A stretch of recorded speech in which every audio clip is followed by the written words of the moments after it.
Hello again, everyone, and welcome back to Reddit Aliens. I'm John, and as always, thank you so much for being here. A good topic? Let's do it. What's the creepiest experience that's ever happened in your own home? Please remember to like, share, and subscribe.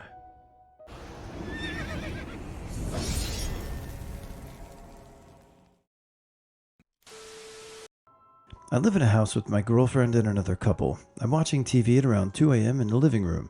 My girlfriend is asleep, the other guy is asleep, and I assume the other girl is out in her study, which you had to go outside to get to, so the back door is unlocked. From my vantage point, you can see a portion of the kitchen, which is next to the back door. I hear the back door swing open, assume it's my housemate, and continue watching TV. About 15 minutes later, I happen to glance through the doorway into the kitchen, as I hadn't heard my housemate either leave the house again or wander through the bedrooms. The house is quite loud, and there's a guy standing in the corner of the kitchen staring at me.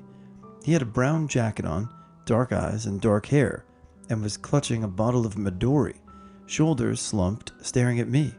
When he sees that I've noticed him, he moves. I get up from the floor and chase him to the kitchen, but he's gone. Carefully go out the back, nobody there. Out the front, nope. In the driveway, down the street, just nowhere to be found. It still gives me chills to think about it. TL, DR. A man breaks into my house while I'm there, stares at me until I notice, then just disappears. Back in junior high, the first time my parents left town, they left me alone for a week. It's going well. I stayed in the basement, and the entrance to the hallway that leads to my room had decorative beads hanging in the entrance. I'm in my room watching TV with my faithful dog, Smokey, laying at the foot of the bed. All of a sudden, he starts barking wildly. I've never heard a bark from him. It was almost a cry. I think something is wrong with him, and just as I almost get a hand on him, he jumps off the bed and dives under completely silent. I get to the floor to look under the bed for him, and I hear the beads in the entranceway start to rattle together as if someone ran into them with a lot of force. I sit there scared shitless for a bit, then grab a bat and investigate. The beads are still swinging with force. Every door and window in the house is still locked from the inside. There aren't any air vents close to the beads, and Smokey refused to come out from under the bed for another 2 hours. To this day, I have no idea what caused those beads to rattle. It was around 2002. I had just married my wife, and we had just had our first baby. The bedroom door opened up and hit my wife's side of the bed. I guess she went to get up for the baby in the middle of the night. She went to get out of bed, and when she put her feet down on the floor, she felt a body. She reached down and lifted an arm. She thought it was me on the floor at first. Then she reached over, and I was asleep in bed. She started screaming, and I woke up. The guy who passed out on our floor woke up. I chased him out of the house with a knife. Basically, some drunk people came into our house and passed out on our floor without our knowledge in the middle of the night. Totally effed up. This is when I was in high school. I'm chilling in the living room with my dog sleeping by my feet and watching TV, when suddenly my dog jumps up and runs to the stairs, which are right off the living room. Now, my dog would normally never bark unless the doorbell rang. This time he went into attack mode, growling, barking, his hair rising on end. Then he would look at me, trying to see if I would call him back. I was scared shitless. No one could have come home because you have to come through the living room to get to the stairs, so no one could sneak in. After a minute, he would not let up. He kept acting like something was there, just something I couldn't see. I had to sit there as my dog was acting like he was ready to rip someone's throat, until finally he walked back to my feet, looking proud of himself. I like to think he scared something off that day, but I was very happy when he moved. I hate writing this, but it still gives me the creeps. I was like 12 and I was asleep in my family's living room since I was sick and it was winter. My house has terrible insulation and my room was cold, but my family room was warm. So I was asleep, and around 2 in the morning I'm woken up to the feeling that someone is right there. I always slept with a flashlight since I read, so it was in my hands, and I turned it on and pointed it in the direction of where I thought the guy was. Right there, just a foot away from me, was a guy staring right into my face. The light hit his face and he turned and ran away. I let out a blood-curdling, bloody murder scream, and my mom and dad came running down the stairs. It turns out he had freaking broken into our house and then stood there staring at me. Shoot, that still creeps me out. Guy breaks in, effing stares at me. I shine light on him, and he runs. This happened about 15 years ago. My mom works nights as a nurse, and my brothers had moved out, so it was only my dad and me home. The night in question, I was reading in bed, and my dad was asleep. You could tell by the snoring. I heard some light tapping on the front door, which was a sliding glass door. My room had a window where I could see the front door, so I sat up to look out my window. Nothing, I thought, could be the wind. So I kept reading, and heard this really loud scratching on the back door. About 20 seconds later, and it was really loud. So loud it woke up my dad, which was strange. He yells out, "Matt, what the are you doing? Get in bed." And I yelled back, "I am in bed." Not a second after the words left my mouth, we heard loud, rushed footsteps, sort of soft sounding, like when you run on wooden floors with socks on, or towards the front door. As I sat up to look at the front door while shaking violently, I saw the door just stop sliding. It was open about 8 inches. It wasn't open 20 seconds before when I looked, but I couldn't see anything. My dad ran into my room and checked if I was all right, then went and checked outside, came back in, closed the front door and checked the back door, which was locked. I couldn't get to sleep, and my dad stayed up with me. I was so scared. Also strange about it all, Dad had also locked the front door that night. Dad always used to say goodbye to Mom as she left for work and would always lock the door behind her. We didn't really talk about it that night. I must have been around 12 or 13, still innocent, but a few years later, we did. We thought it could have been someone trying to rob us or worse. We could never work out how they unlocked the front door. It had a pin and a lock. You could only unlock from the inside.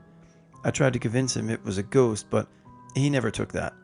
I just think we may have been really effing lucky. The scratching sound on the back door still haunts my dreams. Why?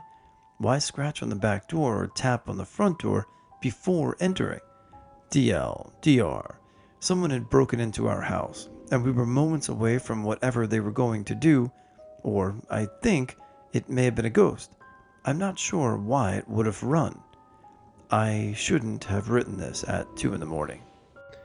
I mean, I don't know about a ghost, but either way, that is a very frightening experience. Glad that your dad was there for you. I woke up in the middle of the night, not realizing my whole arm was asleep. I lifted my limp arm up, and my hand just fell into my face. The room was pitch black, and I couldn't feel my hand because it was asleep. So I thought a random stranger was hanging out in my room and decided to smack me across the face. I grew up in a 112-year-old Victorian home in Connecticut. While it appeared as though the entire house should have been haunted, the only source of anything creepy was the second-floor bathroom that was at the base of the attic stairs. Each of my parents has their own story from that room. My dad tells a story about how one day when he was giving my older brother a bath, who was about 3 at the time, in the white clawfoot tub, my brother stopped playing with his bath toys for a moment. He then calmly looked up at my dad and said, "This is where I died, the white light." And then they kept playing again. My dad suspects someone electrocuted themselves in the tub. A few years later, when I was 2 and my dad and brother were off on a Boy Scouts trip, my mom recalls a night where she heard me get up and walk down to the bathroom. She could hear me humming and tinkling. Now I was still potty training, so Mom wanted to get up and check on me. When she rolled over, I was lying beside her, and the humming stopped. We moved. I lived with my parents. I was about 16. My parents left me at the house alone while they went out of town. We were from a small town. We had this one crazy old guy that was known as a Peeping Tom. Anyway, 16-year-old me decided it would be smart to watch the sun alone. I'm like halfway through the movie, and I go into the kitchen to get a drink. I look out the window, and a face is staring back at me. I lose it. I drop my drink and ran to make sure the front door were locked. I looked out my front window and saw the old man walking down the road. After my wife had gone to sleep late in the evening, I was watching a movie in the living room. I had turned most of the lights off, closed the curtains, and turned down the TV sound so nobody would wake up. We had some break-ins in the neighborhood, so when I heard someone at the front door, I freaked out a little. When I went to look, nobody was there.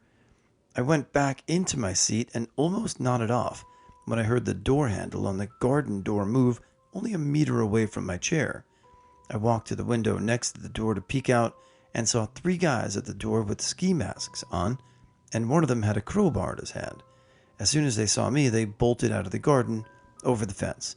I slept very lightly that night with a baseball bat and phone by the bed. I remember this story my dad told me about when he was young, probably a teenager. His dad was a mason and carpenter and would buy old rundown houses, fix them up, and then resell them. He told me that this one house his dad had bought was an old, huge house, like an old plantation home. He said he always had weird feelings in the house, and there were rooms they just didn't go into. They tried making his bedroom the top floor room, but apparently when you went into that room, you just felt a huge pressure all over your body, just pressing down on you. It scared him and his mom so much that they moved him into a different room. My dad and grandma always believed in ghosts and knew it was haunted, but my grandpa wasn't afraid of anything and didn't think anything of it. The house had a basement, but they just didn't go in it. They knew something was wrong with it. They could just feel it. One day, my grandpa just decided to go down in it and see finally what was in it. So he went down with a flashlight, and after a minute or two down there, he came back up visibly shaken, and they moved shortly after. He didn't talk about what he saw until some years later. When he finally did tell you what he saw, you could tell it was something that had actually scared him. He said there were chains on the walls, shackles on the floor, and some of the chains like it was an old slave movie. He seemed to imply there may have been more, like bones or something, but he couldn't say. He was just shaken up. Now, this house was in the middle of Ohio, and it was built after the Civil War, so they have no clue why it was like that. My old house was just creepy. There are no other words to describe it. There are 3 occasions I'll tell you about. Situation 1. It's about midnight. The kids and I were woken up by noises in the basement. Yes, they were still sleeping in bed with my husband and me at that point. I tell my husband it sounds like someone is in the house and to go check it out. We continue to hear doors opening and closing, and it sounds like stuff is getting thrown around. We don't have guns, a dog, or any way to defend ourselves against an intruder. So I do what any grown woman would do and call my dad. He has 20 plus years of military experience and a hefty gun collection. So I have my husband sneak out of our room and unlock the door for my dad to come in. Then we all hid in my bedroom with the door locked. Anyways, as you may have figured, the house was completely empty, and there was no sign of anyone had ever been in the house at all. Situation 2. Get home late after a long day at work. It's 2 a.m. and my husband is asleep on the couch, and the kids are asleep in a pile of blankets on the floor next to him. So I decide to take a bath, relax, and unwind before heading to bed myself. While I'm in the tub, someone starts pounding on the door and wiggling the doorknob. I figure it's my 4-year-old freaking out because sometimes she sleepwalks when she has to pee. And so I hop out of the tub so I can open the door and get her on the toilet before she has an accident. When I open the door, no one is there. No one is in the hallway.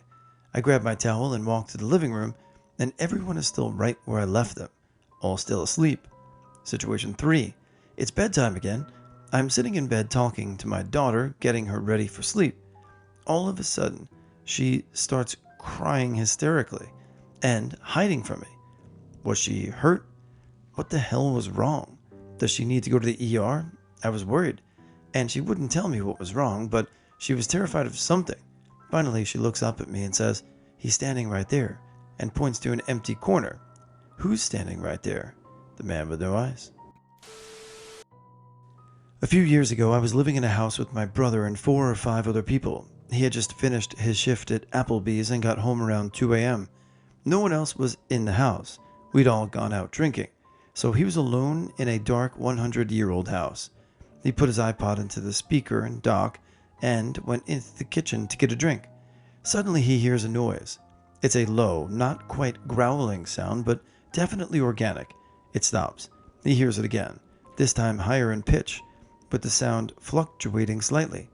He slowly creeps through the house, trying to find the source.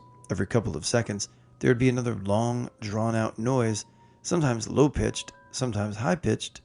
Eventually, he started wondering if a sick, dying, or rabid raccoon had somehow gotten in through a window and was in someone's closet. He grabs a broom for defense and keeps tracking the sound. Eventually, he's able to narrow it down to either his bedroom or the room across the hall from him. He stops and listens and hears the sound again, this time definitely coming from his own bedroom, where he was just in a few minutes ago. He lunges through the door, whipping the broom around Donatello from TNT. It turns out there was an MP3 of whale songs on his iPod, and he'd accidentally hit play on shuffle mode when he placed it into the speaker or dock. Still, can you imagine hearing whale songs in the dark at 6 or 2 a.m.? There are a few instances, but this one's fun. Several months ago, my wife and I were sitting up watching some TV. After our kids had gone to bed, we heard our 4-year-old son's bedroom door open and then the sound of him rapidly crawling down the hallway toward the living room. We figured he was trying to sneak up on us and doing poorly. My wife mouths, "Watch this," and gets up off the couch. She moves toward the hallway and pounces into the entrance to startle our son, only to stand up looking confused. She looks at me and says there's nobody there. We go into our son's room and he's knocked out. So, of course, we check on our daughters and they're asleep too. I have more. Real life issue, totally non-supernatural. Long before I met my wife, I started dating this girl who was fun at first, and then the crazy came out. I eventually broke it off. She kept calling and making up pretenses that we should get together. One night it was, "I have some pictures I want to give you that you were taken of at my birthday." I told her I didn't want to see her or go to bed. I wake up in the middle of the night, seeing a presence in my room. I roll over to this dark figure looming over my bed, and I start to freak. She's suddenly trying to comfort me, telling me she got stopped over to bring me the pictures. My terror turns to rage, and I tell her to get the f*** out. I follow her down and usher her out the door. I lived in a ghetto at the time, and I actually still do, just a different ghetto, and I always locked the doors. I have no idea who would or how she got in, but fortunately, I never spoke to her again to ask how.